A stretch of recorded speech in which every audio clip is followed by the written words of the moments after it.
அதாவது ஒரு சட்டம் எவ்வளவு நல்லதா இருந்தாலும் அதை செயல்படுத்துற இடத்துல இருக்கிறவங்க கெட்டவங்களா இருந்துச்சுன்னு வச்சுங்க ஒன்றும் பண்ண முடியாது அப்படின்னு அம்பேத்கர் சொன்ன விஷயத்தை மேற்கோள் காட்டி நீதிமன்றம் தீர்ப்புலாம் வழங்கிருந்துச்சு. பயங்கரமா செலிப்ரேட்லாம் பண்ணாங்க, நீங்களும் பார்த்துருப்பீங்க. இப்போ அப்பாவு சபாநாயகர் அப்பாவு என்ன சொல்றாருன்னா, நல்ல வேலை அரசியலமைப்பு எழுதுனது அம்பேத்கர் கஷ்டப்பட்டு எழுதியிருக்கிறாரு பாவம், இதுக்கு அவருக்கு ஆளுநர் கையில் கிடைச்சிருந்துச்சுன்னா என்ன பண்ணியிருப்பாரோ அப்படின்னு கேட்டிருக்கா. அப்படி இந்திய அரசியலமைப்பு சட்டத்தை நான் இயன்ற அளவு சிறப்பாக நான் அதை உருவாக்கி இருக்கிறேன்.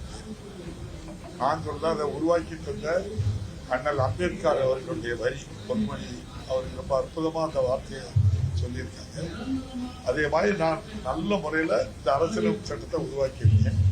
ஆனால் இந்த அரசியலமைப்பு சட்டம் நல்லவர்கள் கையில கிடைச்சா மட்டும்தான் இந்த அரசியலமைப்பு சட்டம் மிகச்சிறந்த சட்டம் அப்படின்னு சொல்லுவாங்க. அதே சமயத்துல அந்த உச்ச நீதிமன்றம் சொன்ன தீர்ப்பு நம்முடைய மாண்புமிகு ஆளுநர் அவர்கள் கையில கிடைச்சுன்னா அந்த சட்டம் என்ன பாடுபட்டு இருக்கிறத குறிப்பிட்டு அதுல சொல்றாங்க.